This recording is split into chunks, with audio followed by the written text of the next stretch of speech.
Hey guys, tonight we ease into a world where sunlight glints on Mediterranean waves, but shadows follow men across oceans. We're drifting into the life of Gennady Petrov, the man newspapers called the banker of the Petersburg Mafia, a figure who traded gunfire for ledgers and kept his hands seemingly clean while fortunes flowed through his grasp. He is the kind of character you almost envy at first glance. Villas, yachts, friends in high places, but you probably wouldn't survive 5 minutes in his company once the curtains were pulled back. So, before you get comfortable, take a moment to like the video and subscribe, but only if you genuinely enjoy what I do here. And while you're settling in, let me know in the comments where you're watching from and what time it is there. It's always fun to see this little community scattered across continents, tuning in together like some late-night radio circle. Now, dim the lights, maybe turn on a fan for that soft background hum, and let's ease into tonight's journey together. The story begins not under palm trees in Spain, but under the frozen gray skies of Leningrad, where Petrov first learned how to navigate systems stacked against ordinary men. Imagine the bitter winters, stairwells echoing with dripping pipes, and queues that stretched around blocks for bread. In such an environment, young men like Petrov learned to barter, to cut corners, and to recognize which doors could be nudged open with a word or a banknote. He was not born into wealth, and that is crucial. Every later villa, every sunlit balcony in Mallorca stood in sharp contrast to a youth marked by shortages and bureaucratic absurdities. Soviet society produced resilience in strange forms. For Petrov, it sharpened his sense of calculation. While many kids dreamed of a steady factory job or a secure posting in the party hierarchy, he watched the gaps. Those blind spots where goods moved unofficially, where favors were traded after hours. Even as a teenager, he saw opportunity not in the official salary, but in the margins where rules bent. Historical fact: Leningrad in the 1970s was a city tightly monitored by Soviet police, yet underground markets thrived, often run from the back rooms of apartments. This atmosphere created the fertile soil from which countless shadow businessmen emerged. Petrov absorbed it all. Neighbors later recalled him as quiet, not the kind of boy who picked fights in courtyards. He listened, observed, and only spoke when certain of his point. That trait never left him. In adulthood, it allowed him to glide into meetings with mayors, ministers, or mobsters without betraying anxiety. He knew silence was currency, and unlike many of his peers, he rarely spent it carelessly. As the years advanced, the Soviet Union began to wobble. Shelves grew emptier, and whispers of reform carried both hope and unease. For someone like Petrov, this was not collapse, but invitation. He was poised. Do you remember the day he left with the first money? That moment, a small side deal in consumer goods, sparked his hunger. A trivial profit to some, but to him, proof that the gray zones held more promise than any official payslip. The Soviet system still loomed, and danger was real. The KGB kept its watchful eyes on smugglers and speculators, sometimes making brutal examples. Yet, somehow, Petrov always seemed just on the right side of invisible. Perhaps it was luck. Perhaps it was foresight. Many people still think that his early protection came from friendships within official structures, men in uniforms who saw promise in having a clever young contact, feeding them both information and favors. So what do you think? Was it coincidence or calculation from the start? By the early 1980s, Petrov was already weaving through networks of acquaintances that included black market traders, minor bureaucrats, and hustlers with access to Western goods. His careful demeanor shielded him from the flashy recklessness that got others caught. While some bragged about cash stashes or Italian genes, he quietly invested in trust, ensuring that debts were repaid, that promises held. In a city where betrayal was common, reliability became his calling card. One could picture him then, a young man walking along the Neva River, shoulders hunched against icy wind, eyes scanning both the horizon and the alleyways behind. To survive in that city meant never walking blind. The same instincts he honed then, watchfulness, patience, and the ability to vanish into the background, would later serve him in Spain when Interpol watched his every move. And yet, despite this rise, he remained in many ways an enigma. Friends called him modest. He drove no fancy cars in his early years, wore no showy suits. That restraint, paradoxically, is what made him dangerous. For in the world of crime, the loudest men are often first to fall, while the quiet ones learn to build empires unseen. His story from here would entwine with the broader chaos of the Soviet collapse. But before we leap ahead, linger in that youthful setting. The cracked courtyards of Leningrad, the smell of diesel from trams, the muted colors of concrete buildings. Out of this landscape of shortage and silence stepped the man who would someday be known as the banker. From Leningrad boyhood, he stepped into the thick air of the 1980s, where every rumor whispered through apartment blocks seemed to carry the scent of possibility. Gennady Petrov had already learned to barter small goods, cigarettes, nylon stockings, Western chewing gum, and it was through these modest hustles that he began to understand leverage. In a system where everyone wanted something, the man who could get it became valuable.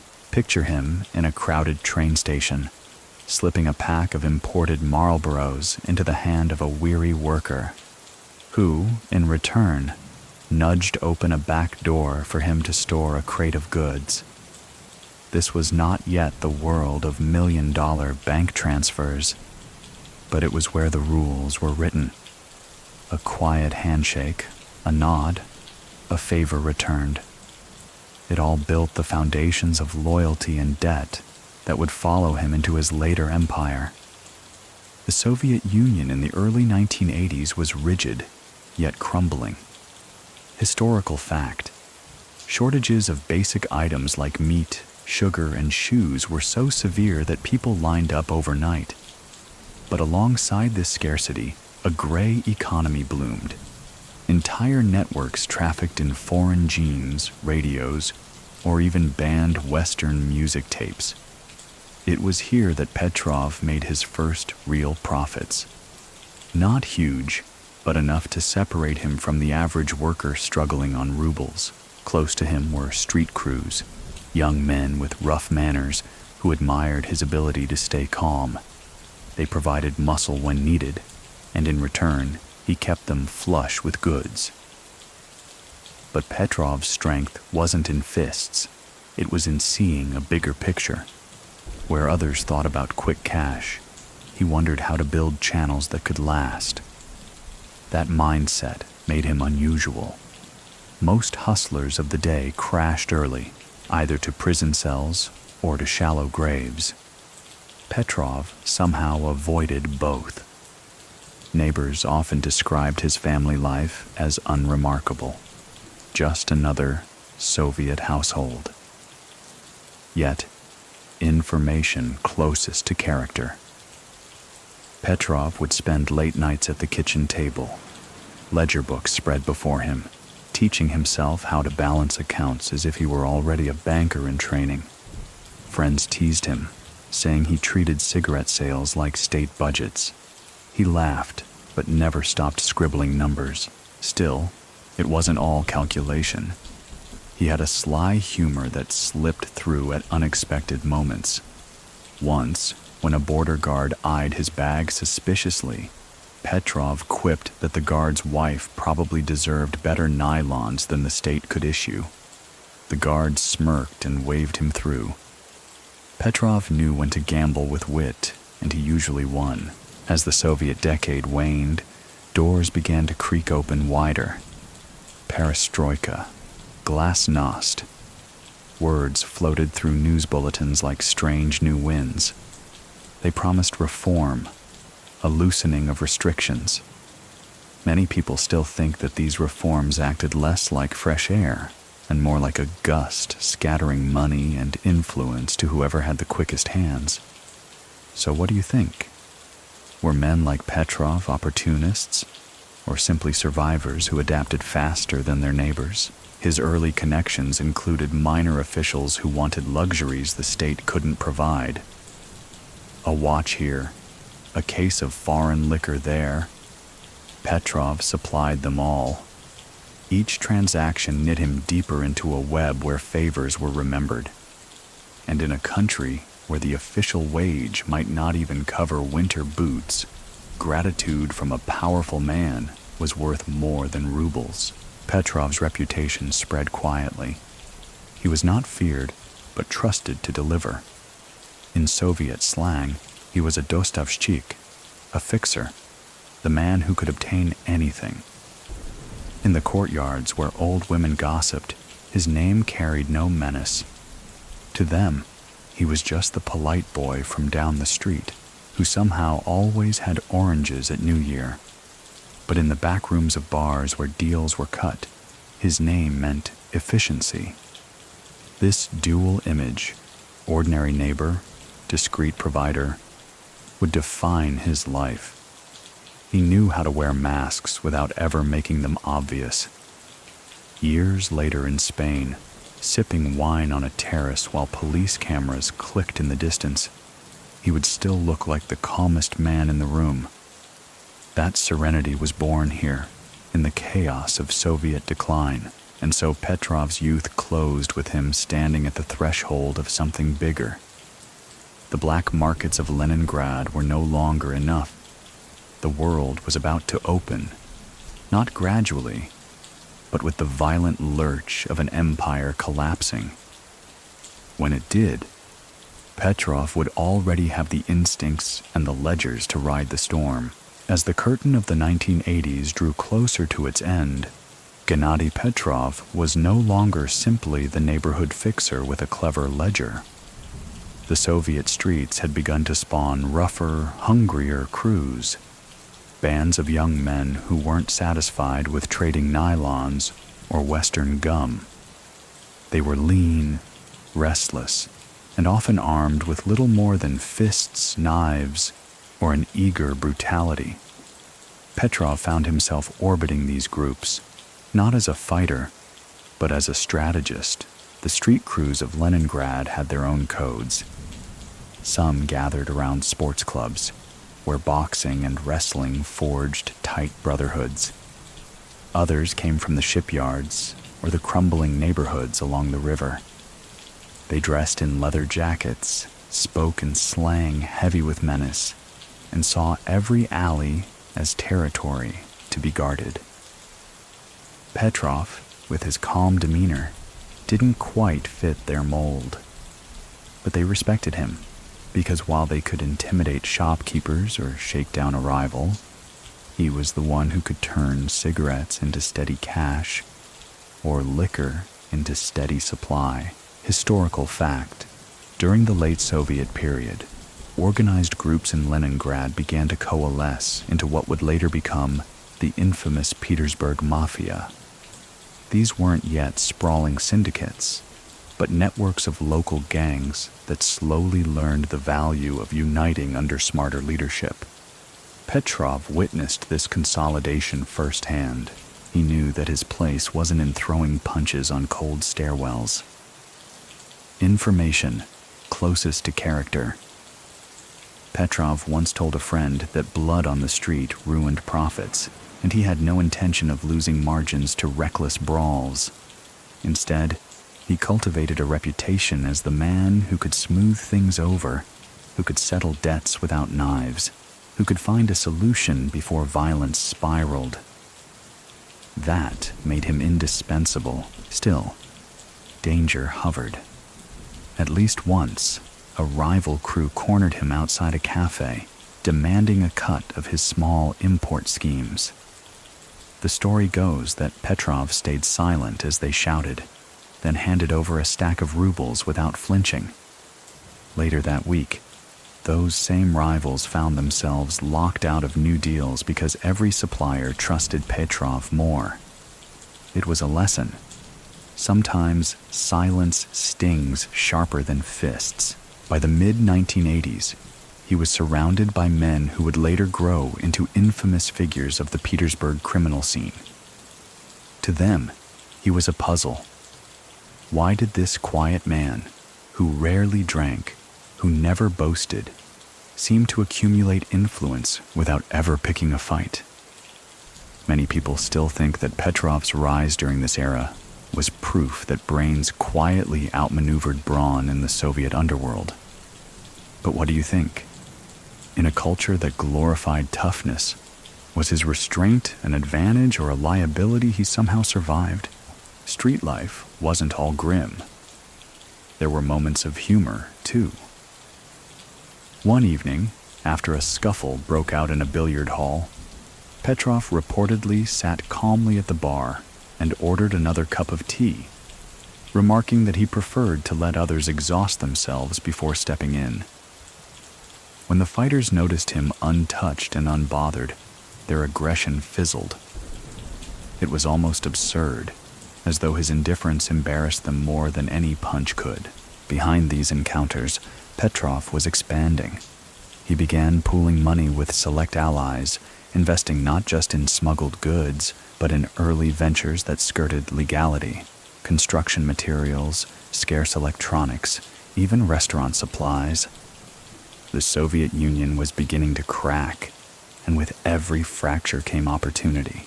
The crews that respected him became shields. They saw him as valuable, and in return, he paid loyalties with precision. A little here for a comrade's legal trouble, a little there for someone's family in need. In the unwritten rules of the street, generosity bought loyalty better than any threat. It was here, in these rough neighborhoods, that Petrov's identity as the banker began to form. Not through official titles, but through how others leaned on him. If a gang needed money to pay off police, Petrov found it. If they needed books kept straight, he balanced them. If they needed introductions to officials curious about new imports, he arranged dinners. By the late 1980s, as reform slogans grew louder and Moscow's grip weakened, Petrov stood at the crossroad. Around him were crews becoming families, families becoming syndicates. And while many of his contemporaries reached for knives or pistols to cement their dominance, he sharpened his pencil and prepared for the storm. The Soviet collapse came not as a quiet unraveling, but as a tearing sound across daily life. Factories slowed, wages stalled, and suddenly the iron grip of state control loosened into confusion. For someone like Gennady Petrov, this was not chaos, but a wide-open market. The street hustler with ledgers now stepped into the dawn of real finance, where opportunities weren't counted in crates of cigarettes, but in warehouses of goods, fleets of vehicles, and access to banks that barely understood the rules of their own existence. Historical fact: the late 1980s and early 1990s saw thousands of new cooperatives appear across Russia, the result of liberalizing reforms that allowed private enterprise for the first time in decades. These co-ops often blurred the line between legitimate trade and outright racketeering. Petrov quickly adapted. He registered businesses, partnered with officials hungry for personal gain, and transformed his streetwise skills into boardroom strategies. It was a dramatic leap. One year, he might be arranging discreet shipments of liquor. The next, he was signing papers for import-export firms. He learned how to read contracts, how to disguise cash flow, and, perhaps most importantly, how to place loyal men in the right positions. Information closest to character. Associates later revealed that Petrov insisted every business had two ledgers, one for the authorities and one for the truth. He personally checked both, scribbling in his tidy handwriting long after midnight, the same way he had as a young man at his mother's kitchen table. The collapse also unleashed violent competition. Ex-athletes, demobilized soldiers, and former KGB men all scrambled to carve out empires. Gunfire echoed in cities where bureaucratic decrees once dominated. Many people still think that Petrov's genius was knowing when not to fight. While others battled openly for turf, he built networks quietly, securing shares in companies that appeared legitimate even as cash flowed from racketeering. So, what do you think? Was his restraint pragmatism or the ultimate camouflage for darker moves? Humor sometimes flickered through this grim era. When a fellow businessman bragged about buying his first Mercedes, Petrov reportedly shrugged and replied that a bus company brought more profit and fewer jealous looks. The room laughed, but behind the quip was real calculation. He knew that flashy cars drew bullets, while steady transport firms drew contracts. Petrov's new ventures extended into banking. Russia's fledgling banks, many set up almost overnight, were desperate for clients and deposits. Petrov saw them as both shield and weapon. Money moved from accounts in Petersburg to foreign branches, slipping into the global system while regulators blinked. He wasn't the only one doing this, but he was one of the few who kept his operations smooth, with fewer scandals splashing his name across papers. Amid this, alliances with ex-KGB figures blossomed. They had skills, contacts, and access. He had cash, and the patience to structure deals. This blend of muscle, secrecy, and finance began shaping what would later be called the Petersburg Mafia. But Petrov stood apart from the tattooed enforcers and loud bosses. He was the banker, the man who ensured money flowed like a river, always downhill toward his villa's gates. Close friends later remembered that during these years he began traveling more. Moscow, Helsinki, and eventually Spain. Each trip was marked by his careful study of markets, his eye not on the short score, but the long scheme. While rivals chased oil shipments that vanished in storms of fraud, he invested in steady assets, construction companies, land, restaurants. He understood that empires weren't built on one lucky deal, but on the patient layering of stone upon stone. By the mid-1990s, Petrov had become more than a hustler. He was transforming into a figure who could sit at a table with both mob bosses and ministers, speaking softly while deals worth millions shifted hands. In the crumbling Soviet landscape, where the old rules lay in ruins, men like Petrov were writing new ones, and his pen was already moving swiftly. By the mid-1990s, the Soviet Union was gone, and in its ruins, a new class of power brokers emerged, men who straddled the blurred line between business and crime. Gennady Petrov had already laid his groundwork, but now he began to weave tighter connections with ex-KGB officers and political allies. If the early street crews had been his training ground, this was his graduate seminar in survival.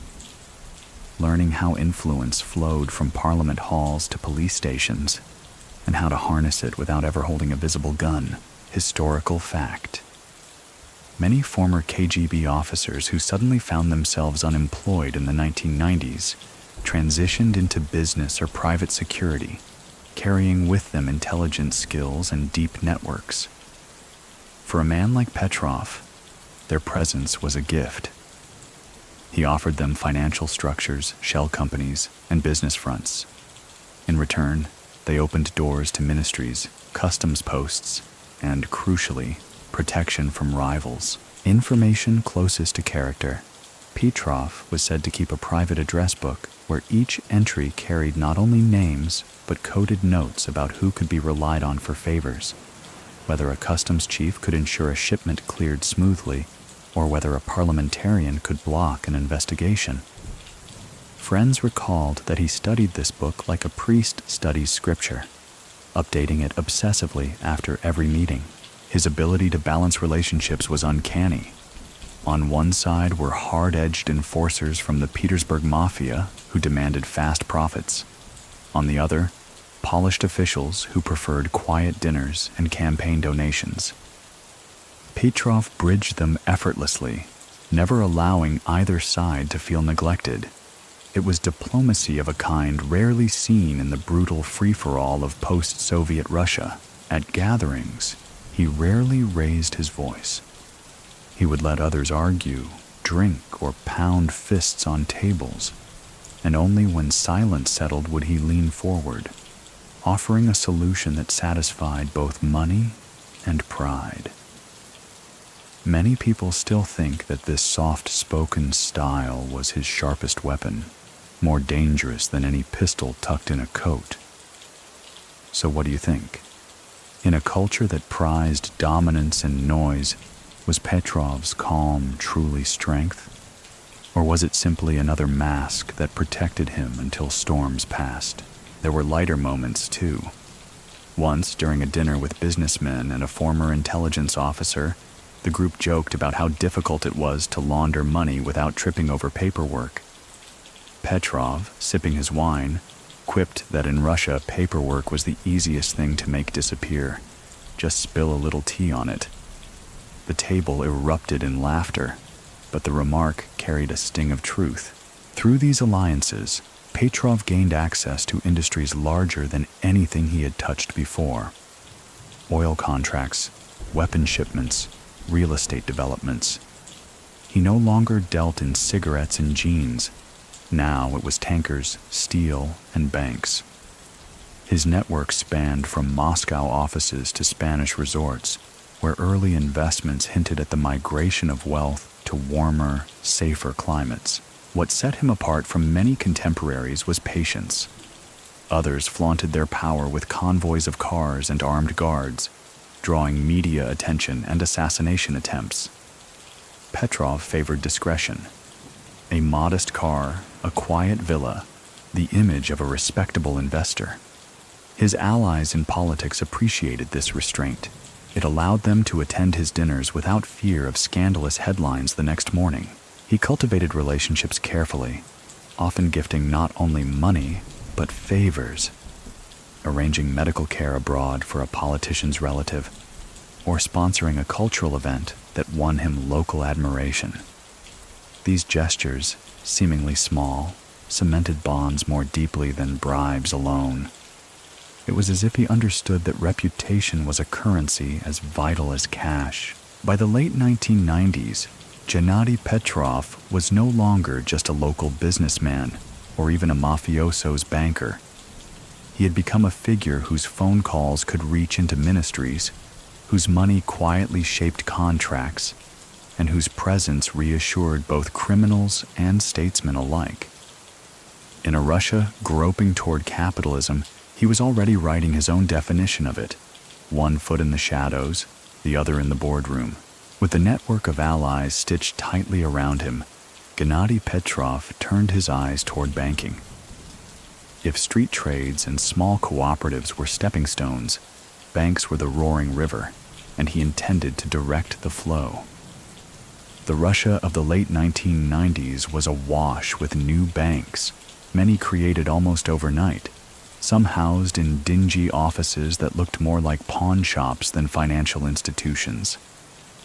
For men like Petrov, these banks were both treasure chests and shields, places where illicit fortunes could slip into ledgers and emerge gleaming as legitimate capital.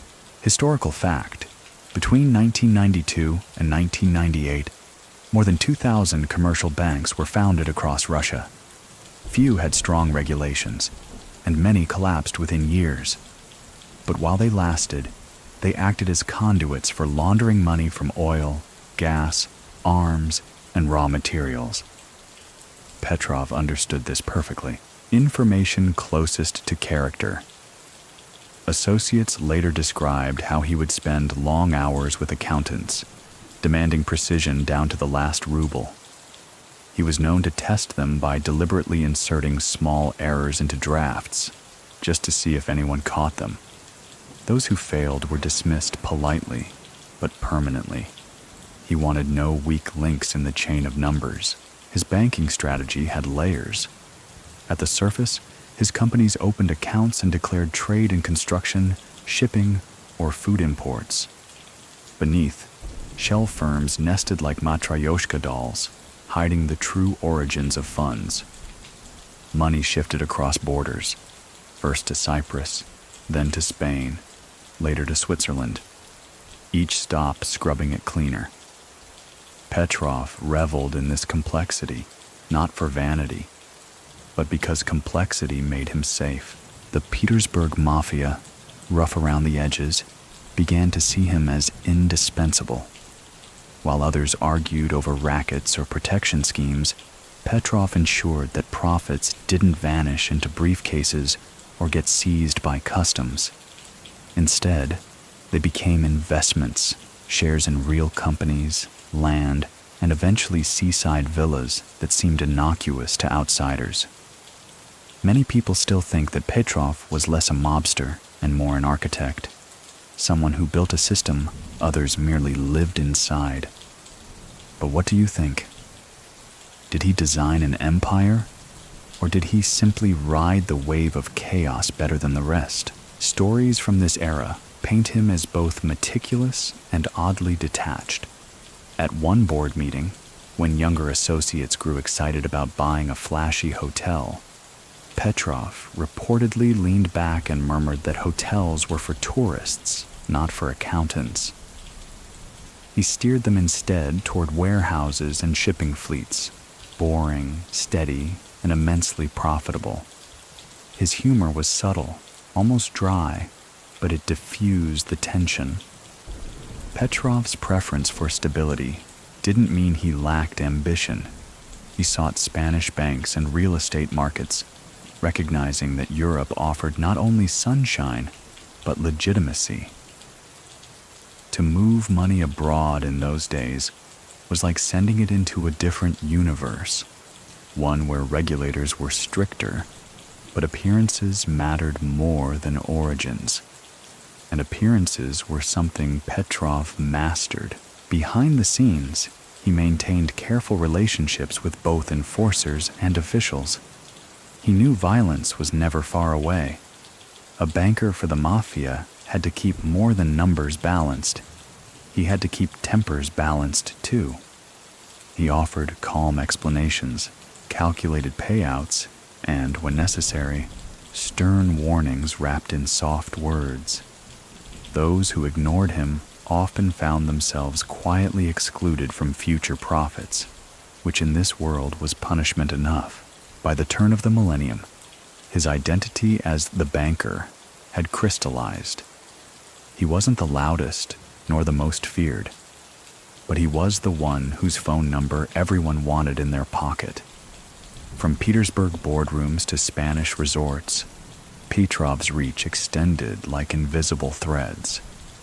And through banks, those fragile, chaotic institutions of the 1990s, he learned to pull them all without ever standing in the spotlight.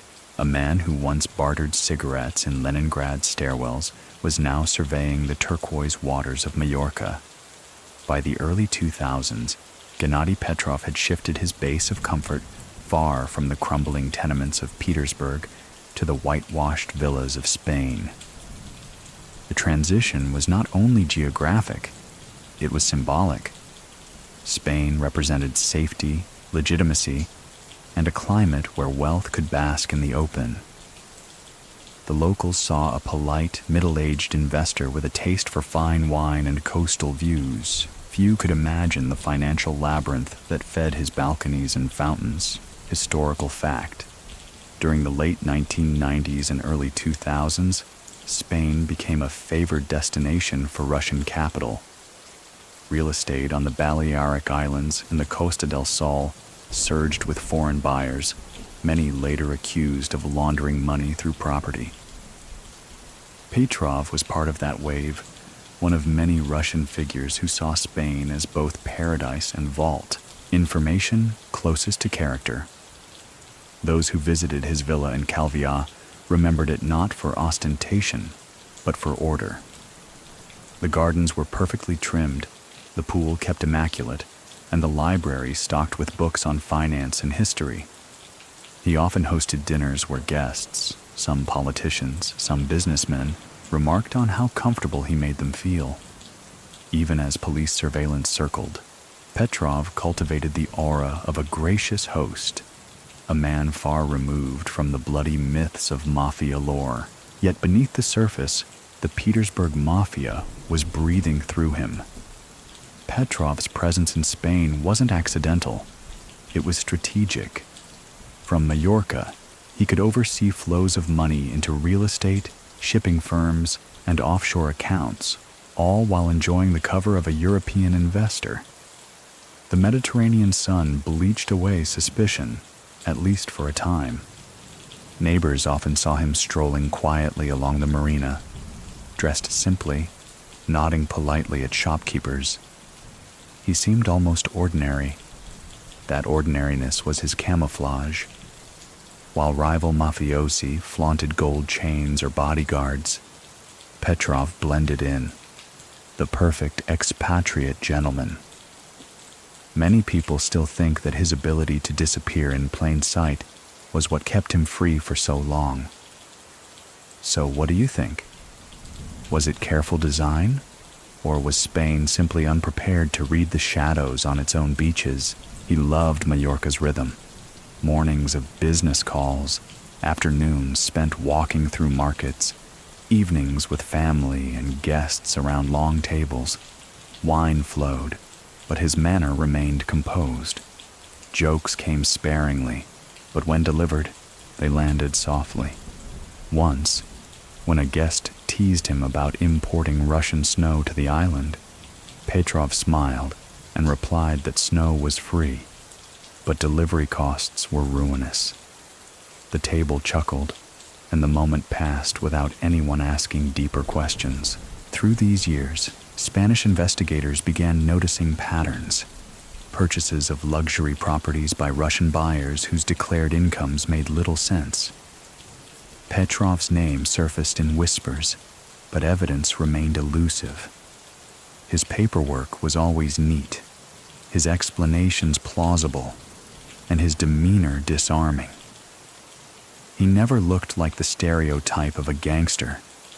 He looked like someone's courteous neighbor who happened to own a villa with sea views. Still, in the quiet of his study, Petrov kept the same habits he'd honed decades earlier, balancing numbers, double-checking accounts, and making sure that money moved as smoothly as tides.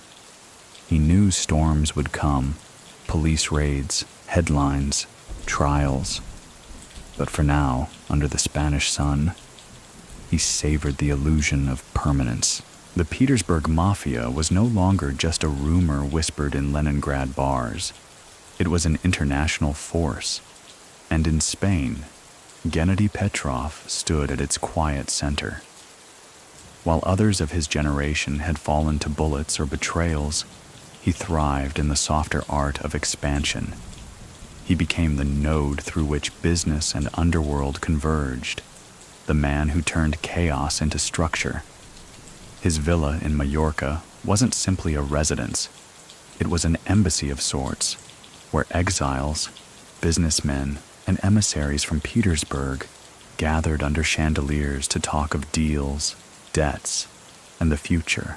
Historical fact, the Solntsevskaya and Tambov groups, among Russia's largest criminal organizations, extended influence abroad in the 1990s and 2000s, reaching as far as Spain, Germany, and the US. Spanish prosecutors later alleged that Petrov acted as a high-ranking organizer, within this diaspora, orchestrating money laundering and investments on the Mediterranean coast. Information. Closest to character.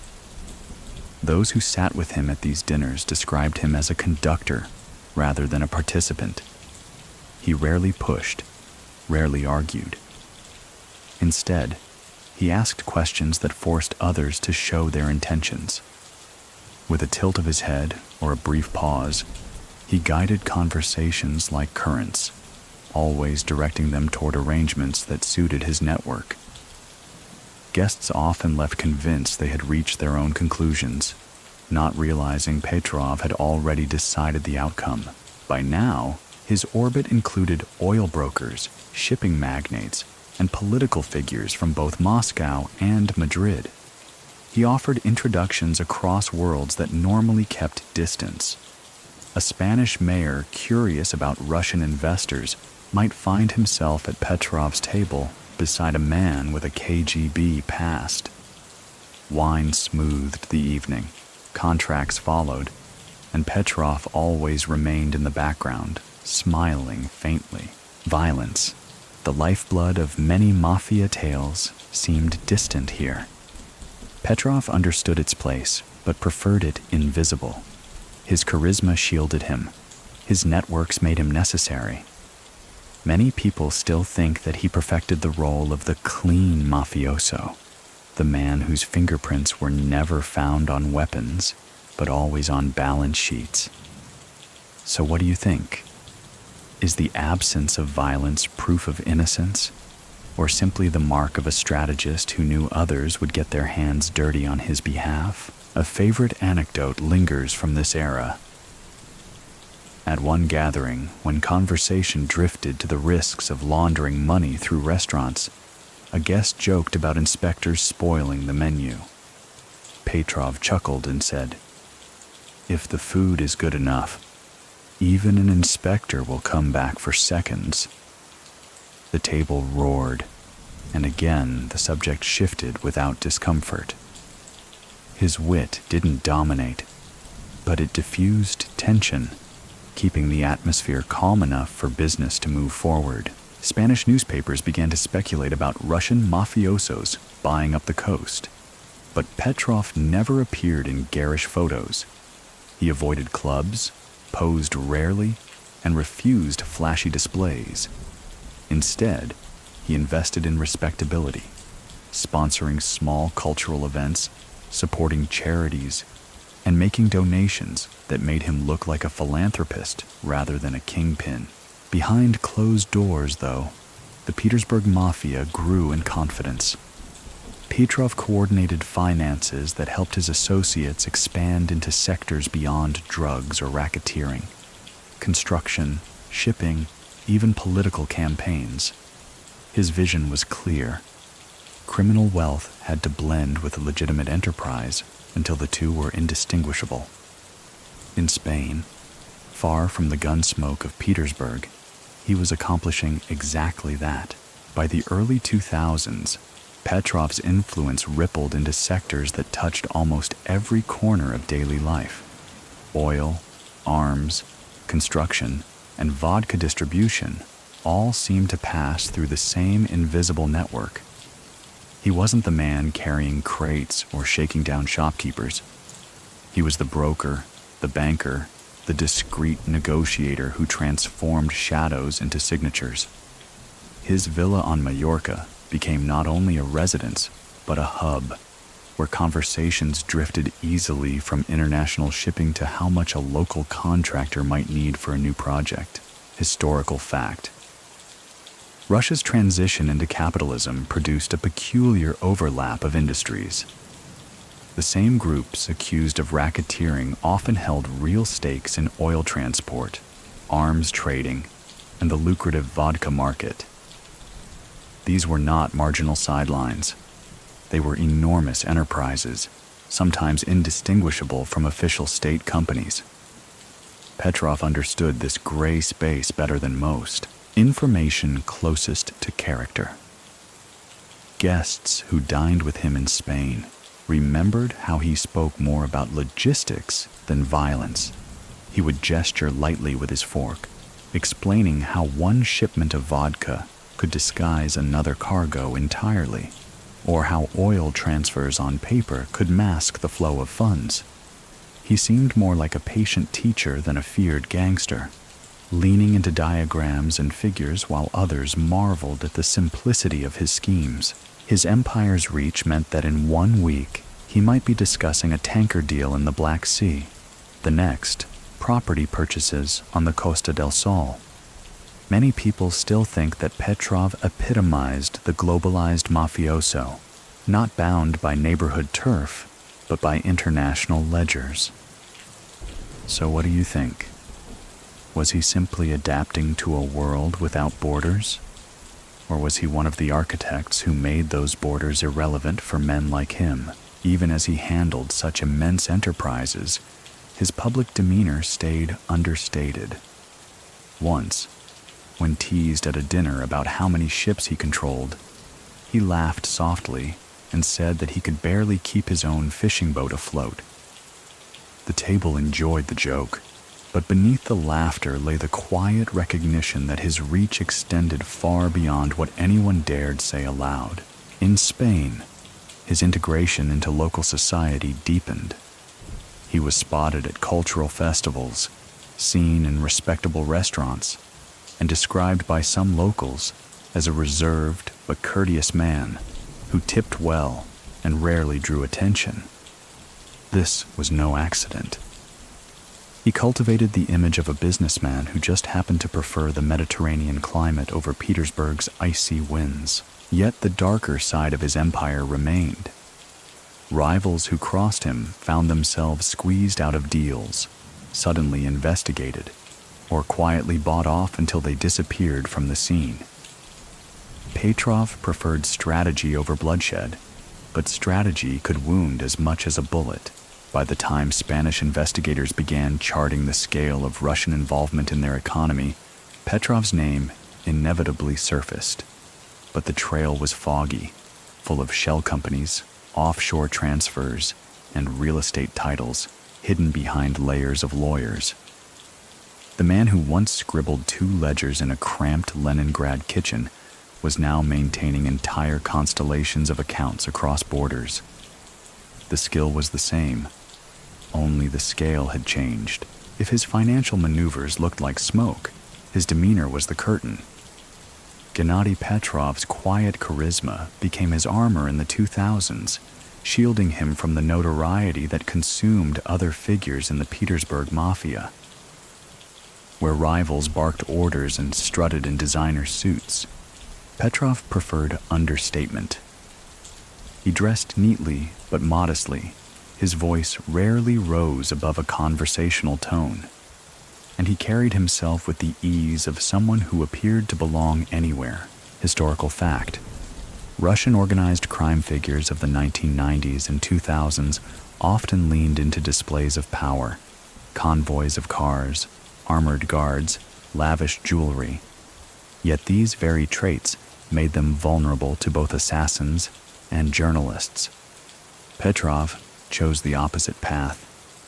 He projected reliability and calm, a quality that endeared him to both partners and nervous politicians. Information closest to character. Those who worked closely with him said he had a peculiar habit during negotiations. When tempers flared and voices grew sharp, Petrov would stay silent, sometimes for minutes at a time. He let the room stew in its own noise. Then, when the silence became uncomfortable, he would finally speak, softly, clearly, and usually with a suggestion that sounded like common sense. It was almost eerie how often people followed his lead, as though his restraint carried more weight than threats. He was never the man pounding the table, but the one everyone turned to when they realized pounding solved nothing. That was his charisma, not a show of dominance, but the subtle influence of calm. Many people still think that Petrov's greatest success was never looking like he wanted power, which only made people give it to him freely. So what do you think? Does the absence of visible ambition make someone trustworthy? Or does it simply make them harder to read? At social gatherings in Spain, Petrov played the role of courteous host. He asked about families, remembered details about children, and showed interest in topics far from business. He joked sparingly, but always at the right moment. Once, when a guest complained that Spanish bureaucracy was impossible to navigate, Petrov smiled and said, "Then you should be grateful. You only need to wait in line, not survive one."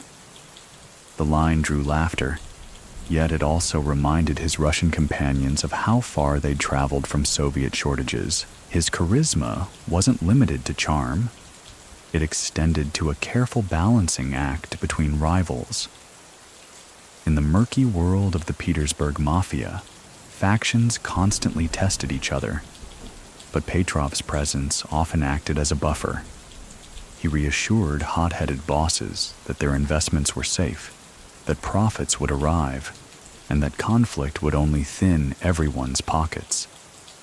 To the surprise of many, it often worked. This low profile helped him evade early investigations. While journalists chased louder figures, Petrov seemed almost invisible. Neighbors in Mallorca described him as quiet, punctual, even boring. And yet, beneath that ordinariness, he was coordinating sums large enough to sway city councils and tilt industries. It was the paradox of Petrov. The man who appeared least threatening may have been the most dangerous, precisely because nobody wanted to believe the polite host at dinner was a mafia banker. Spanish authorities were not blind. By the early 2000s, investigators had begun circling around Russian fortunes seeping into their coasts. Villas purchased in cash, companies with opaque ownership structures, and sudden influxes of rubles disguised as euros all caught their eye.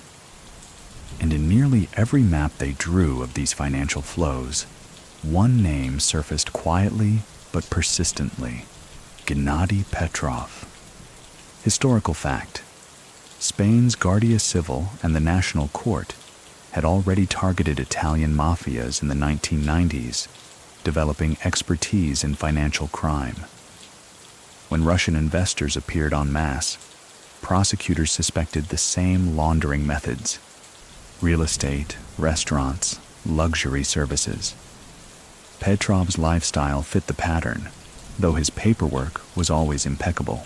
Information closest to character. Investigators noted how Petrov maintained layers of plausible respectability. He registered companies in his own name, declared profits, paid some taxes on time, and attended local events. On paper, he was not hiding. But behind those firms lay a network of proxies, friends, relatives, associates, each holding fragments of ownership that blurred accountability. Prosecutors privately admitted their frustration. Petrov gave them just enough transparency to look legitimate, while the real heart of his finances remained offshore. The Spanish police grew increasingly fascinated by his ability to glide through scrutiny. Many people still think that his calm interactions with authorities, never confrontational, always courteous, bought him precious time. So what do you think? Do polite manners really soften suspicion? Or was Petrov simply buying investigators with patience, knowing bureaucracy moved slower than his transfers? There was an almost cinematic irony. While tabloids portrayed Russian mafiosos as brash and violent, Petrov could be spotted in Palma's markets buying fruit or greeting neighbors with a nod. He drove modest cars, avoided nightclubs, and kept a predictable routine. His ordinariness was maddening for police who knew the sums tied to his name. Spanish newspapers began to write cautiously about the Russian presence, hinting at hidden hands behind luxury towers and yacht harbors. Yet, whenever Petrov's face appeared, it looked unremarkable. A serious but mild-mannered man, not the caricature of a gangster. That disconnect made him both less threatening to locals and more slippery to investigators. Once, during a casual police tailing, officers observed him leaving a notary office. Expecting secrecy, they found him instead signing routine documents in public, even greeting the clerks warmly. It was as though he dared them to prove wrongdoing beyond the ordinary rituals of business life. Still, the suspicion mounted.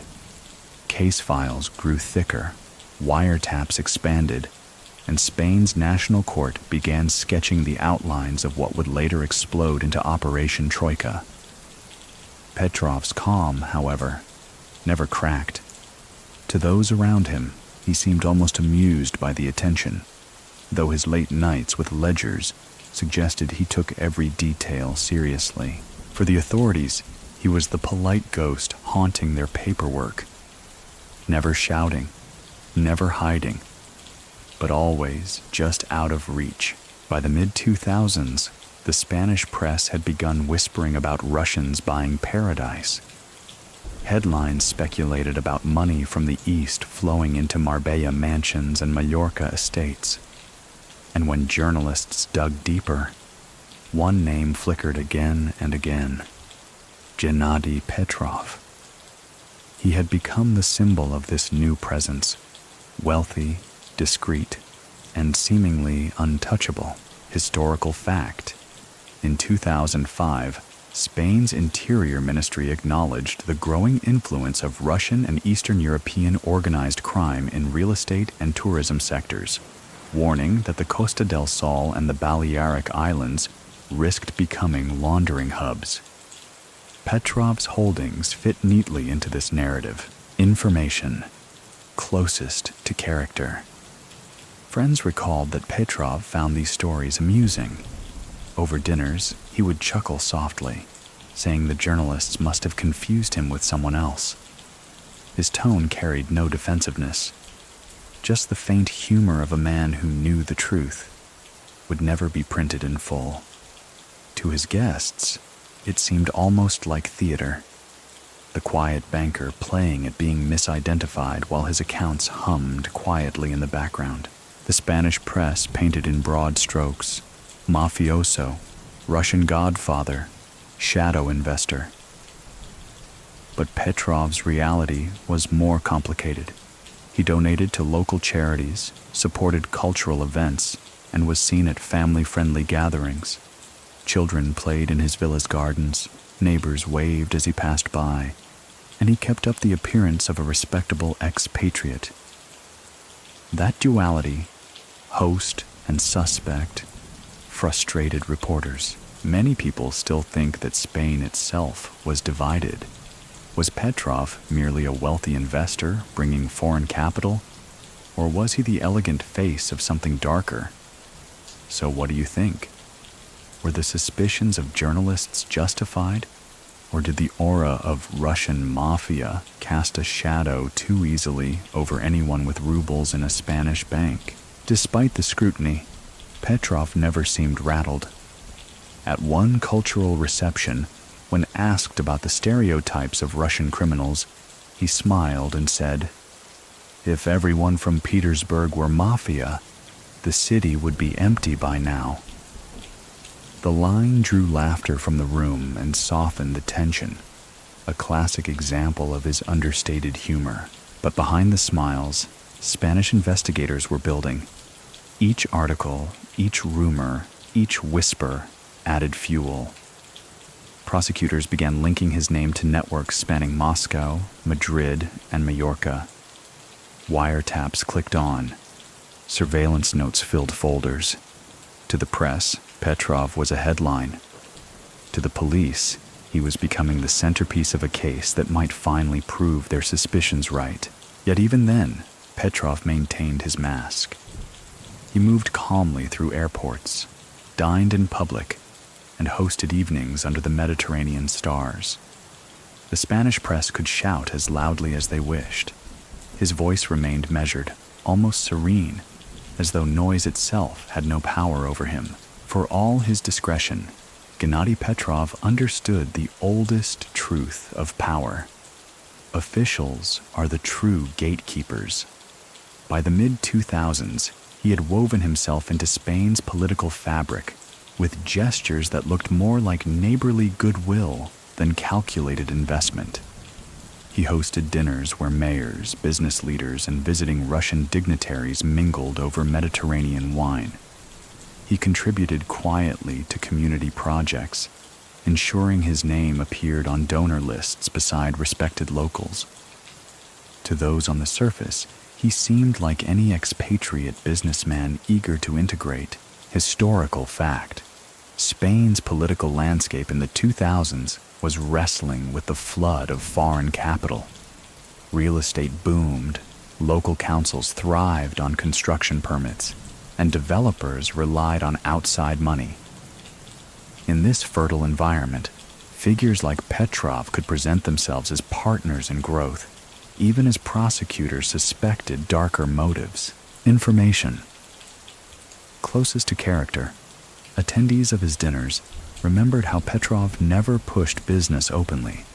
He would ask about families, speak warmly of Spanish history, and offer to help with small inconveniences: a school for someone's child, a medical referral, a cultural event. The real offers came later, softly, when trust was cemented. His gift was timing, the art of turning casual kindness into durable loyalty. Bribes, when they occurred, rarely looked like envelopes under the table. They looked like gifts of wine, sponsorships of festivals, or discreet payments that left no fingerprints. Many people still think that Petrov's genius was in wrapping influence with respectability. So what do you think? Is generosity always just generosity? Or does it become another kind of ledger when men like him are involved? There's a story of him hosting a summer gathering at his villa. Guests arrived expecting a business pitch. Instead, Petrov spent the evening discussing Spanish poets, joking lightly that he still preferred the rhythm of Russian verse, but was willing to learn. His guests left disarmed, charmed, and only later realized how naturally he had steered them toward a construction project requiring approval. Humor, literature, and contracts braided seamlessly. Spanish investigators knew about these connections. Wiretaps would later reveal conversations hinting at favors exchanged, hints of influence stretching toward Madrid and even Moscow. But proving corruption is harder than whispering about it. Papers piled high with suspicions, while Petrov kept strolling quietly through Palma's streets, nodding politely at the very officials who raised glasses at his table. For locals, he was the generous Russian with tidy gardens and punctual manners. For investigators, he was the spider at the center of a web they struggled to map. And for himself, he was simply continuing what he had always done, turning relationships into ledgers and ledgers into safety. By the late 2000s, the whispers grew louder. Courtrooms in Madrid and Palma began to buzz with rumors that Petrov's influence reached far beyond villas and construction sites. Prosecutors suggested that his money had brushed against ministries, that bribes slipped quietly into the hands of Spanish and Russian officials alike. Whether the accusations were airtight or circumstantial, the suggestion alone carried weight. Petrov was no longer just a wealthy expatriate. He was a man whose Rolodex blurred the line between mafia and government. Historical fact. Spanish judicial investigations into Russian organized crime alleged connections between criminal figures and Russian political elites. Cases hinted that businessmen like Petrov operated as intermediaries, bringing illicit funds into legitimate structures while nurturing ties with lawmakers. This was not uncommon in post-Soviet networks, where business, crime, and politics often intersected. Information closest to character. Investigators claimed that Petrov's phone records included contacts with senior officials, some high enough to raise international eyebrows. Though Petrov never flaunted these ties publicly, his associates noted that he often spoke of politics with unusual ease, as if he knew the rhythms of both Spanish councils and Moscow ministries. He didn't boast. He simply referred to people by first name, a subtle reminder that his world included players few dared approach. At this stage, courtroom whispers took on a life of their own. Journalists filled in blanks with speculation, while prosecutors leaned on tapped calls and financial trails.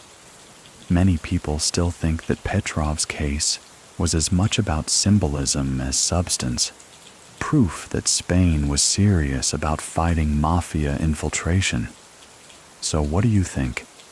Was he truly pulling strings in Moscow's gilded halls, or did the suspicion grow larger than the evidence could hold? Humor surfaced even here. When a journalist asked him once about corruption rumors, Petrov reportedly chuckled and said, "If I controlled politics, I'd at least fix the potholes outside my gate." The remark deflected attention neatly, making him seem more like a weary resident than a powerful operator. In court filings, prosecutors hinted at bribes disguised as consulting fees, at dinners where favors were exchanged beneath polite laughter, at lobbying that looked too convenient to be coincidence. Yet hearings dragged on slowly. Evidence sifted through layers of shell companies and proxies. The elegant banker of Majorca remained unshaken, appearing calm and courteous, as if the entire process were a minor inconvenience. To his neighbors, nothing seemed unusual. The same tidy gardens, the same reserved man strolling the marina. But in the halls of justice, his name had become shorthand for a deeper question. Just how far Russian wealth had woven itself into Spain's institutions. And through it all, Petrov kept his quiet smile, the master of a game few could even see. Behind the cultivated calm of his Spanish lifestyle, Petrov still maintained a deeply personal world, one where family mattered as much as finance. His children studied abroad, enjoying privileges unimaginable in the Petersburg of his youth. Private schools, international travel, and the comfort of growing up in Mediterranean villas were their reality. For Petrov, who had once queued for bread in freezing Soviet winds, this contrast must have felt like victory. Yet it was also vulnerability. In the whispers of law enforcement, family ties became pressure points, threads investigators hoped might unravel the larger web. Historical fact: by the early 2000s, many wealthy Russian expatriates used Spain not only as a financial haven, but as a family base. Education, lifestyle, and healthcare made the Balearic Islands especially attractive. Spanish authorities noted that Mafia-linked figures often appeared most respectable when framed through their children's schooling and family integration. Information, closest to character. Those who visited Petrov's home described him as a surprisingly attentive father. He would cut short business discussions to attend a child's performance or pause a meeting to ask about school exams. It wasn't a performance. Even his associates admitted that he seemed genuinely invested in their well-being. This human layer complicated the image of the cold Mafia banker. Here was a man whose ledger included piano recitals and birthday cakes. Neighbors recalled him as a family man, soft-spoken in markets, patient with his children. That image shielded him as much as any lawyer could.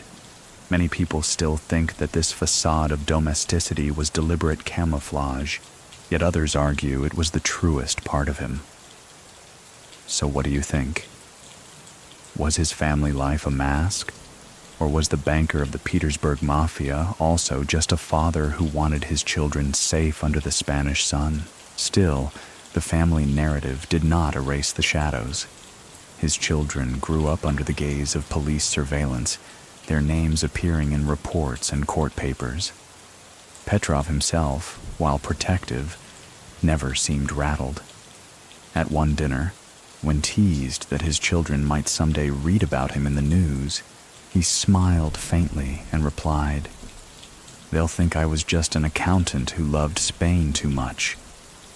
The table laughed, but his eyes lingered on the thought longer than the words suggested. Family, for Petrov, was perhaps the ultimate investment, one whose dividends couldn't be laundered, hidden, or frozen by court order. Amid trials, investigations, and headlines, they remained his constant, a quiet counterpoint to the empire of numbers. Even under the Spanish sun, danger was never far. The 2000s saw rival groups circling Petrov's networks, probing for weakness. Some were old acquaintances from Petersburg, men who had chosen louder, bloodier paths. Others were new players from Eastern Europe, eager to carve their mark. Yet Petrov survived, not with guns or ambushes, but with diplomacy. He excelled at turning potential enemies into cautious partners, convincing them that cooperation paid more than conflict. Historical fact: the early 2000s witnessed violent turf battles among Russian and Eastern European organized groups, with assassinations in Moscow, St. Petersburg, and beyond. Spain was not spared. Shootings in Marbella and along the Costa del Sol were linked to Mafia rivalries. Petrov, however, avoided direct involvement in these bloody feuds, preferring negotiation over bullets. Information closest to character. Associates recalled how Petrov would listen to complaints from rival factions with patient nods, then offer solutions that seemed fair, even if they tilted slightly in his favor. His method was subtle. He never threatened. Instead, he calmly outlined how violence drained profits, how police attention grew sharper with each gunshot, and how markets shrank when investors felt unsafe. Most rivals, grudgingly, admitted he was right. His skill in diplomacy didn't mean the risks vanished. Once, rumors spread of a plot against him from a rival group frustrated by his dominance in real estate laundering. The story goes that instead of hiding, Petrov invited the rival's emissary to dinner. Over wine, he suggested that shared investments would yield more than vendettas. The emissary left with a contract instead of a pistol. Petrov's humor, light but edged, often carried the night. Many people still think that his survival was proof of a rare quality, the gangster who disarmed opponents with calm reason rather than force. So, what do you think? Did rivals respect him for his logic, or did they simply realize that eliminating him would collapse the financial channels they relied upon? Despite the looming threats, Petrov's everyday life appeared serene. He strolled marina promenades, greeted neighbors politely, and remained a familiar face at cafes. This visibility was strategic. By being seen as ordinary, he denied rivals the satisfaction of watching him retreat into fear. For a man constantly under watch by enemies and by police, normality was the boldest shield. In an underworld where many died young, Petrov endured. His ability to turn knives into contracts, grudges into agreements, and suspicion into trust kept him afloat. While others sank beneath the weight of vendettas, he glided forward, carried not by muscle, but by patience, diplomacy, and that unshakable banker's composure. By 2008, patience had run out on the Spanish side. Investigators who had been quietly compiling wiretaps, financial reports, and testimony launched what became known as Operation Troika. It was one of the most ambitious attempts in Spain to dismantle alleged Russian mafia structures, and at its center stood Gennady Petrov. The banker who had blended so seamlessly into the rhythms of Majorca suddenly found his name splashed across European headlines. Historical fact. Operation Troika was initiated by Spain's National Court in June 2008, targeting suspected members of the Tambov and Malishev groups from St. Petersburg. Authorities claimed the organizations had laundered hundreds of millions of euros through Spanish banks, businesses, and luxury real estate. Petrov was arrested alongside dozens of others in raids that stretched across Majorca, Madrid, and Marbella. Information closest to character. When Guardia Civil officers arrived at Petrov's villa, witnesses remembered his composure. He greeted them politely, asked if they had eaten breakfast, and allowed the search without resistance. Even as officers carted away boxes of documents, he kept a faint smile, as though the entire affair were another bureaucratic inconvenience. His neighbors, watching in shock, whispered that he looked more like a banker under audit than a criminal kingpin under arrest. The scale of the raids was cinematic. Helicopters circling, armored police breaking through gates, reporters swarming outside courthouses. Many people still think that Operation Troika was as much a political theater as a police action, designed to show Spain's determination to confront international crime. So what do you think? Was Petrov truly the mastermind investigators painted him to be? Or had he simply become the convenient face of a broader crusade? Humor even slipped through the chaos. As officers cataloged his possessions, one reportedly commented on the impressive wine cellar. Petrov is said to have replied softly, "Please write that down. It's the only thing I've invested in that always brings returns." Even the policeman chuckled, the tension easing for a brief moment. But behind the calm exterior, the storm was real.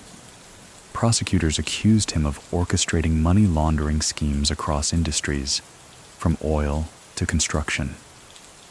Wiretaps hinted at conversations with influential figures, some allegedly tied to Russian politics. Spain's newspapers exploded with speculation. Was Petrov a simple investor or a key node in a global mafia machine?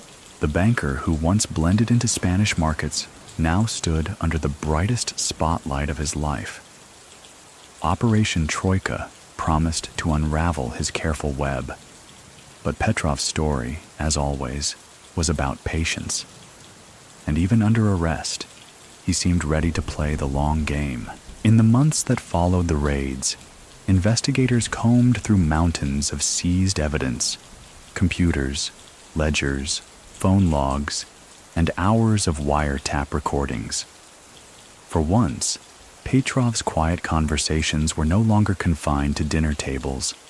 They were replayed in courtrooms and police offices, dissected for clues. Spanish authorities believed they had captured the elusive voice behind the Petersburg Mafia's finances. Historical fact. Operation Troika produced more than 400 wiretaps, many of them recordings of Petrov speaking with associates about business, politics, and investments. Prosecutors highlighted these calls as proof that he wasn't just a passive investor, but an active coordinator of illicit networks stretching from Russia to Spain. Information closest to character. Listeners were struck by his tone on the tapes. He never shouted, rarely gave direct orders, and often spoke in casual, almost meandering sentences. He asked questions, offered suggestions, or gently nudged conversations towards certain outcomes.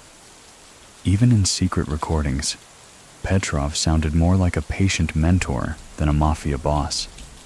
This calm cadence, once his shield, now became the subject of courtroom analysis. The content of the calls varied. Some touched on property deals in Majorca. Others hinted at political favors in Moscow. A few even strayed into mundane topics: family, weather, the quality of Spanish olive oil. Many people still think that prosecutors read too much into the subtler conversations, building castles of accusation out of ordinary bricks. So what do you think? Does a man's tone absolve him? Or does influence lie precisely in the calm suggestion that never sounds like an order? Humor slipped into the transcripts too. In one call, when an associate complained about Spanish bureaucracy, Petrov quipped that, at least in Spain, paperwork ends with signatures, not funerals. The line drew laughter from his companion, and later from journalists who printed it as proof of his sly detachment. For investigators, though, the tapes were gold. They showed connections, hinted at influence, and placed Petrov at the center of a network far larger than any one business venture. Even if the words were mild, the web of names and references carried weight. Petrov himself, when confronted with the recordings, remained unflappable.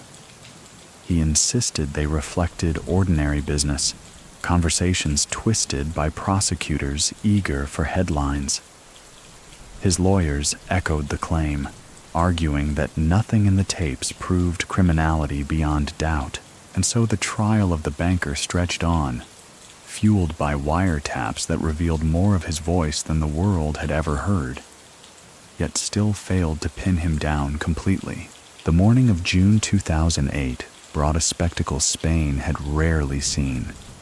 From Mallorca's marinas to Madrid's suburbs, police convoys thundered through quiet streets, breaking open gates, seizing documents, and leading suspects away in handcuffs. Among the men escorted before flashing cameras was Gennady Petrov.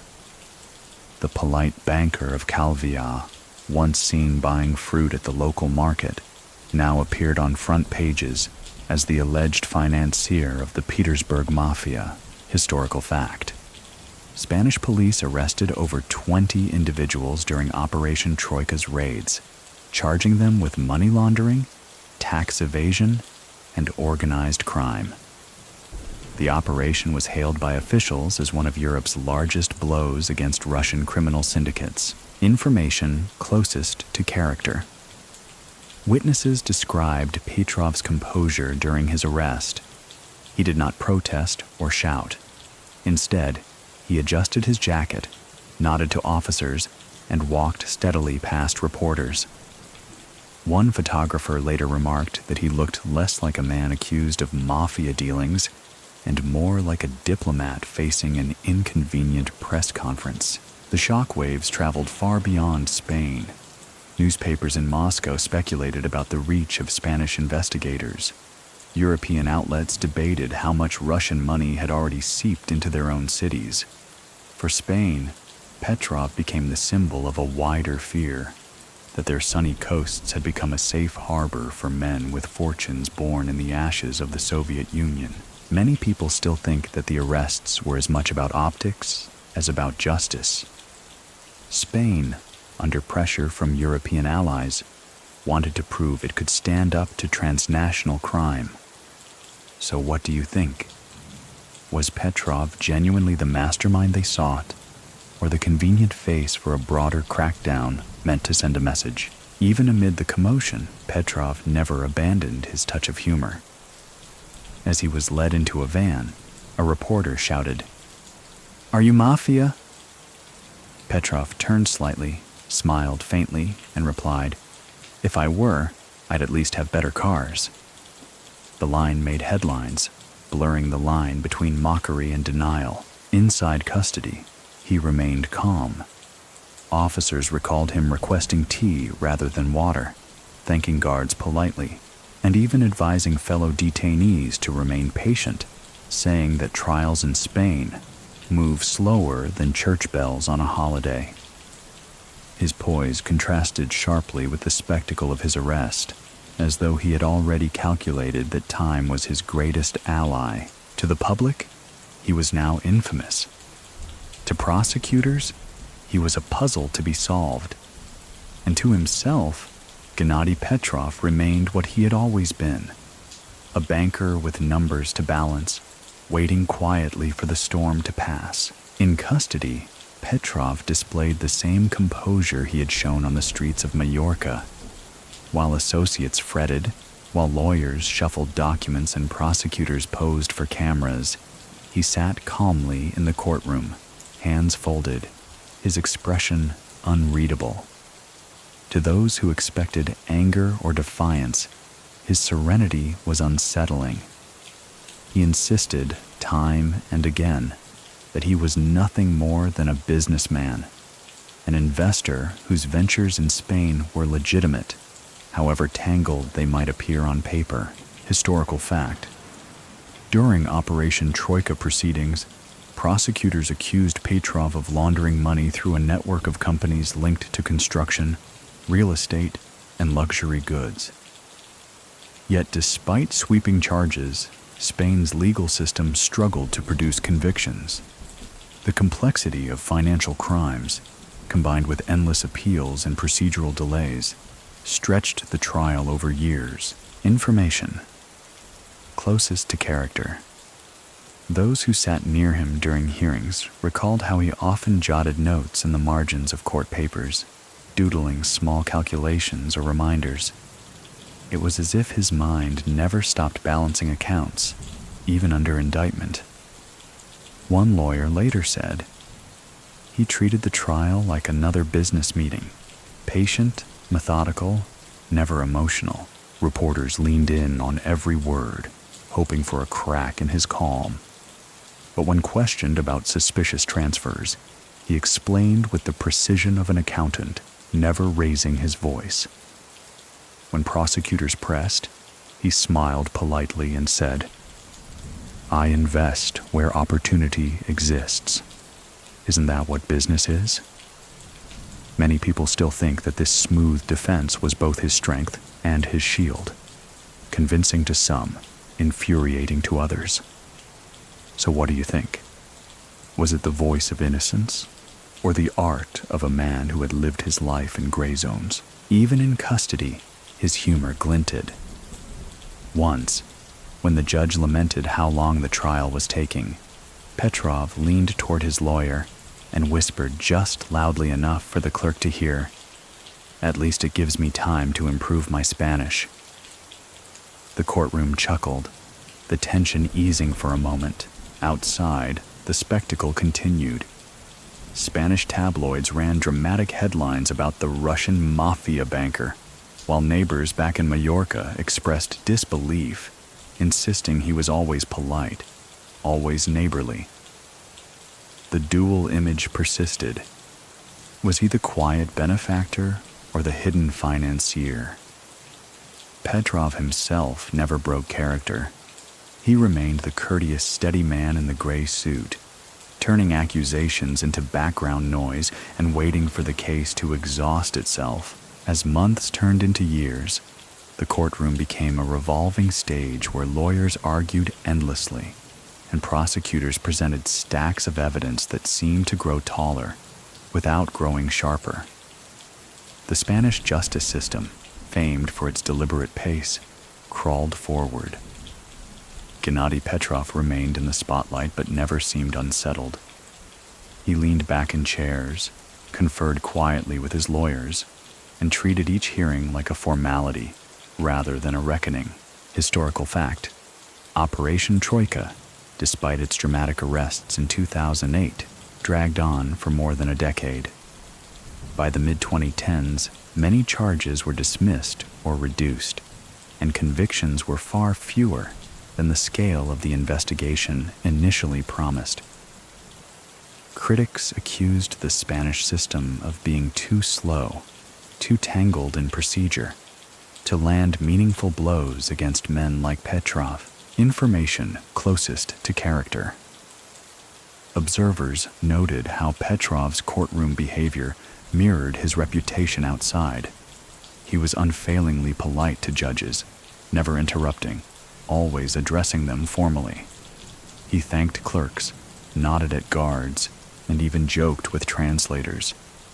One bailiff remembered him saying that court coffee was the only truly criminal thing in the building. The remark drew laughter, another reminder of how he softened the sharp edges around him. His legal team worked tirelessly, arguing that the wiretaps lacked context, that the companies were legitimate, that the prosecutions were inflated by politics. Petrov, for his part, rarely protested. He let his lawyers fight while he maintained his image of calm investor.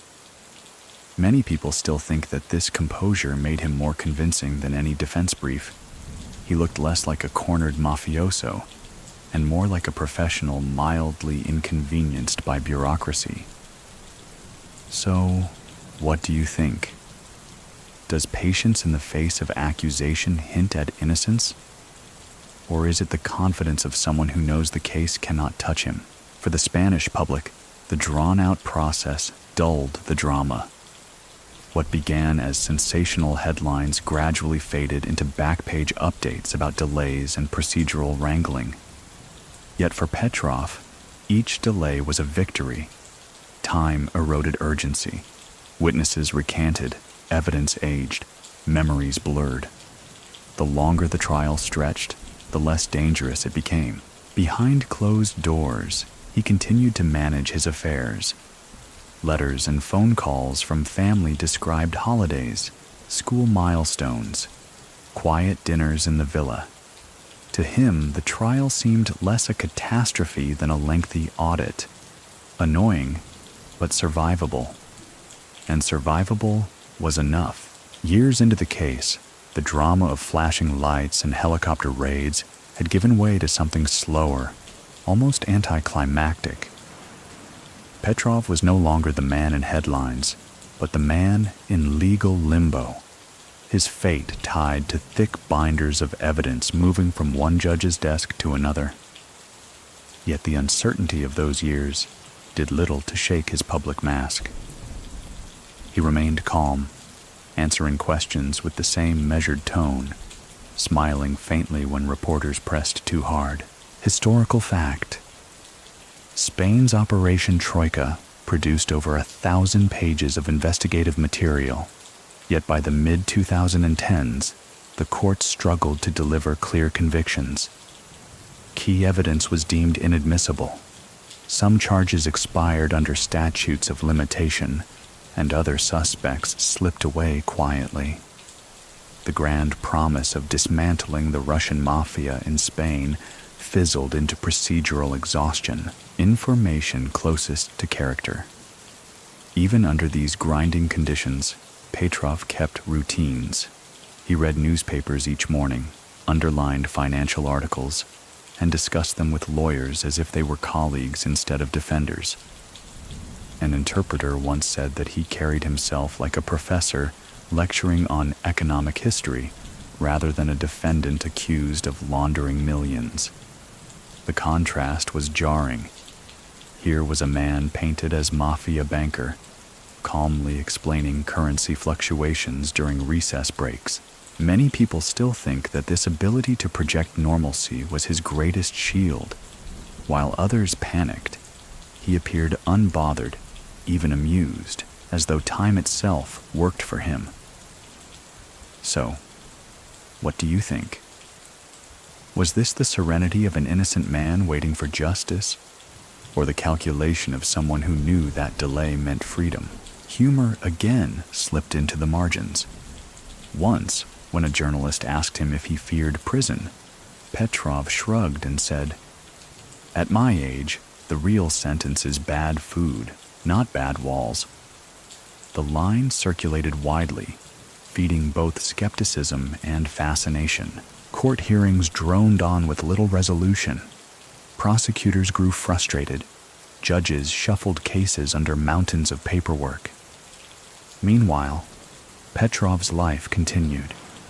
He dined quietly with family, received visitors at his villa, and remained the courteous figure who never matched the headlines screaming his name. By now, even critics admitted a strange paradox. The longer the case lasted, the less menacing he seemed. The specter of a mafia banker faded into the image of an aging expatriate fighting bureaucracy. Yet the unanswered question lingered. Was this image truth, or a mask polished so perfectly that no court could pierce it? The drawn-out courtroom battles gradually spilled into Spanish politics, where debates flared about what Petrov's presence really meant. On one side, officials warned that Russian capital had seeped so deeply into real estate and local councils that Spain risked losing control of its own development. On the other, some argued that foreign money, regardless of origin, kept construction cranes swinging and tourist districts thriving. Petrov, sitting quietly in hearings, became the unwilling mascot of this argument. Historical fact: throughout the 2000s, Spain's booming property market relied heavily on foreign investment. Russian buyers accounted for a significant share on the Costa del Sol and Balearic Islands, fueling fears that organized crime funds were inflating local economies. Parliamentary committees even held discussions about how to regulate such flows without scaring away legitimate investors. Information closest to character. Petrov himself never raised his voice in these debates, but in intercepted conversations, he occasionally commented on Spanish politics with the bemused tone of an outsider who understood the system better than insiders. To close confidants, he reportedly said, "Politicians argue, but concrete never waits. As long as the foundations are poured, everyone forgets where the money began." Such remarks revealed his ability to view politics as another form of investment cycle, predictable if you knew where to look. The Spanish press latched onto these suspicions, publishing exposés that tied Mafia money to glitzy resorts and luxury towers. Petrov's name often appeared as shorthand for the trend. Many people still think that his presence was exaggerated, that he became a convenient symbol for larger anxieties about globalization and corruption. So what do you think? Was he truly shaping real estate markets, or merely riding a wave of speculation Spain would have welcomed regardless? Humor again colored the narrative. At a dinner with acquaintances during the height of media scrutiny, someone joked that Mallorca should rename itself Little Petersburg. Petrov, smiling, raised his glass and said, "If that happens, at least the winters will improve." The room laughed, the tension softened, and once again he escaped the role of villain, turning suspicion into a shared joke. In Parliament, however, laughter was absent. Lawmakers debated whether the influx of Russian wealth undermined Spain's institutions, whether local officials were too easily dazzled by donations, and whether men like Petrov had woven themselves into the very fabric of Spanish society. His trial became more than a legal battle. It became a mirror for Spain to ask whether its sun-drenched paradise had become a shadowed stage for global mafias. While Spanish politicians argued, Moscow kept a careful eye on the case. Russian newspapers portrayed Gennady Petrov not as a mafioso, but as a misunderstood businessman, a victim of paranoia in the West. Commentators insisted that his ventures abroad were no different from any other expatriate's investments, and some even hinted that Spain was scapegoating him to distract from its own financial troubles. For Petrov, this sympathetic coverage was useful. It reminded both allies and rivals that he was still connected to the motherland. Historical fact: during the late 2000s and early 2010s, Russian media frequently downplayed or dismissed international prosecutions of expatriate businessmen, often framing them as politically motivated attacks rather than genuine criminal cases. Petrov's arrest and trial fit neatly into that narrative. Information closest to character. Acquaintances who visited him in Spain during this period recalled that he read Russian papers daily, clipping out articles about himself with a faint smile. He rarely commented, but once remarked, It's interesting to see how they decide who I am each week. The remark was typical Petrov, detached, faintly amused, never revealing whether the coverage comforted or irritated him. The Spanish courts, meanwhile, trudged forward. Evidence was debated, lawyers sparred, and Petrov kept his steady role. A quiet man in a gray suit, listening, nodding, and letting others speak loudly while he remained measured. Many people still think that his serene demeanor was itself a strategy, making it hard for prosecutors to paint him as dangerous. So what do you think? Is calmness proof of innocence, or the perfect disguise for influence too subtle to catch? Humor followed him into even the bleakest moments. When asked by a journalist whether he missed Russia, Petrov smiled and replied, "I miss the winters the least." The line played well in both Russian and Spanish media, softening the image of a cold financier into something almost human, even endearing. In Moscow, his allies pointed to his case as evidence that Russians were unfairly targeted abroad. In Spain, prosecutors insisted his wealth carried shadows. Between the two narratives, Petrov maintained his careful balance, existing as both villain and victim, depending on who told the story. For the banker himself, the dual portrayal was nothing new. He had spent decades living in margins, between street crews and ministries, between mafia and business, between suspicion and respectability. And in the court of public opinion, just as in the courtroom, he continued to walk the line with unshakable composure. By the mid-2010s, time itself had become Petrov's greatest ally. Operation Troika had begun with helicopters, headlines, and promises of sweeping justice. Years later, it limped along in dusty courtrooms, its energy drained by bureaucracy. Gennady Petrov, older now, sometimes walked with a slower gait, but his calm presence never faltered. He remained the banker, quiet, unshaken, and oddly insulated by the very delays meant to trap him. Historical fact: many of the charges from Operation Troika eventually fell apart, either dismissed for lack of evidence or lost to statutes of limitation. The grand vision of dismantling Russian organized crime in Spain dissolved into piecemeal outcomes, with only a fraction of convictions compared to the initial arrests. For Petrov, this meant the storm that once threatened to consume him simply ebbed away. Information, closest to character. Those who knew him later in life spoke of his health beginning to falter. He attended fewer public gatherings, spent more time at home, and delegated tasks he once handled personally. Yet he still rose early to review newspapers and financial reports, red pen in hand. A friend remembered him saying, "Numbers don't age, only people do." Even as his body slowed, his mind stayed tethered to the ledgers that had always defined him. Many people still think that governments struck quiet bargains around men like Petrov, preferring influence to confrontation. So what do you think?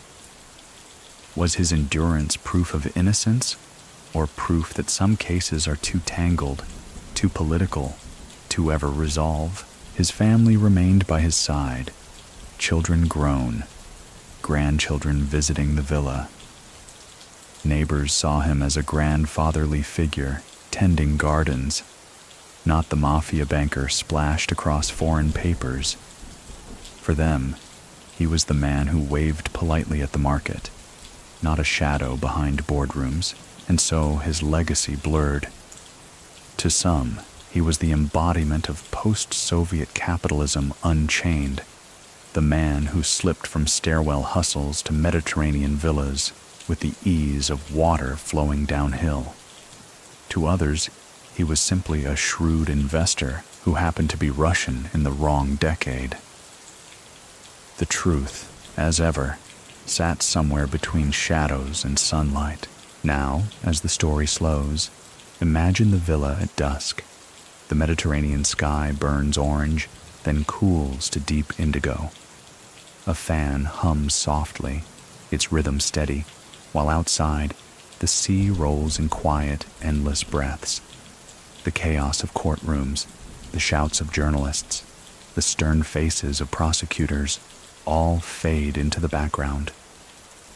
What remains is the sound of waves and the figure of an aging man seated at a table, pen in hand, still tracing numbers as if order could be coaxed from the world's disorder. Let the edges of this tale soften. The raids, the wiretaps, the accusations, they become distant echoes, like voices heard through walls. What stays is the calm cadence of Petrov's life, a man who believed that patience could outlast storms, who wore composure like a second skin. Whatever verdict history assigns, the details now drift into memory, carried away by the sea breeze.